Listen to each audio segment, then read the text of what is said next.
going to be talking about Gantz and Move Love. So I'm going to be spoiling up to the third omnibus of Gantz, and I'm going to be spoiling the first two games of Move Love and half the game of Move Love Alternative. Have you ever heard of the crunch in Move Love Alternative? If you have and you don't know what it is, I'm going to spoil it for you. If you want to read or watch either of these before listen to me rant about it in a good way, by the way. I'd do that. So why am I talking about Gantz and Move Love?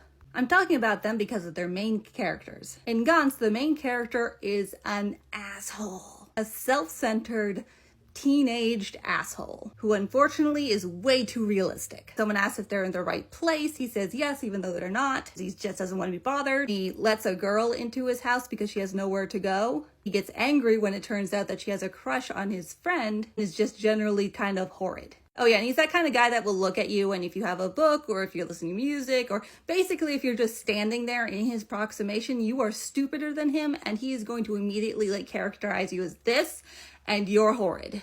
The main character of Move Love is boring because he's a harem protagonist. The first game is a straight harem game, basically. You got the girl next door, you've got the rich girl who upsets all of their lives and has so much money. And you have other characters that I remember really liking one of them, but the only one I can remember besides that is the teacher. She's not so much romanceable. Like, you can definitely do a root of her, at least in the second game, but it's not like the other ones, where it's actual romance. Then there's the second game. So, in the first game of Move Love, there is a video game that he really likes to play that has mecha in it. He basically is isekai'd into that mecha game. He then has the same group of girls and that one teacher, but now he is learning how to fight in the mechas against the aliens. This one is grittier, but still has a lot of fun moments to it and a lot of heart to it.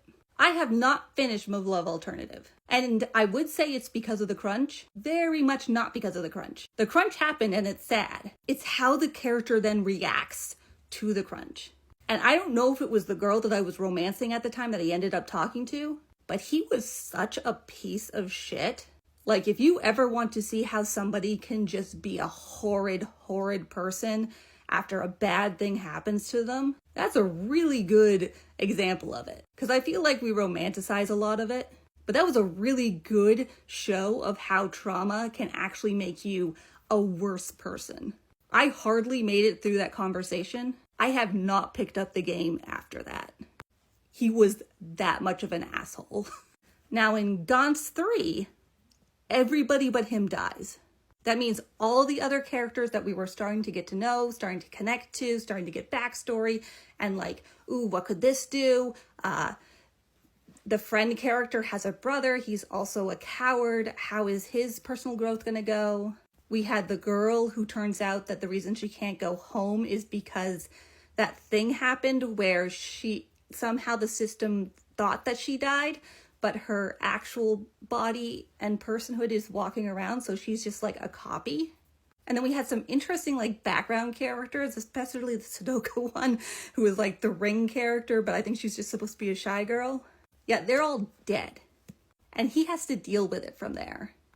Thing is, when one of the aliens follows him out because he isn't able to kill it by the end of the time period, when he realizes that's what's happening, and that it came into his class and is probably going to kill all of them, he walks out that door. He doesn't say anything. He listens to that alien, he gets out. Because the alien's saying, you killed my comrades, I'll kill your comrades. And he's just like, I leave. And when the girl who he asked out on a dare, sort of tries to follow him out, saying, hey, are you okay? He's like, yes, and he shuts the door in her face. He is also a complete and utter piece of shit. Thing is, I have not grown attached to him in the way I did it in Move Love Alternative. The harem guy might be boring as fuck in the Move Love Alternative, but he has enough of a personality. He also gives you this sort of feel of what kind of character he's supposed to be, that when he goes that hard to that much of an asshole, and don't get me wrong, harem characters and the main character can be assholes, but they're usually assholes in a very specific way that he completely destroys. And I think Move Love Alternative is amazing for doing that. But I'm also really intrigued because I'm like, this guy is basically being the same level of asshole But I have no problem continuing to read the story in the way that Move Love Alternative kind of broke me. And I think it is because this one sets him up as an asshole. So when it happens, it's just his character arc. That's just what he's gonna do.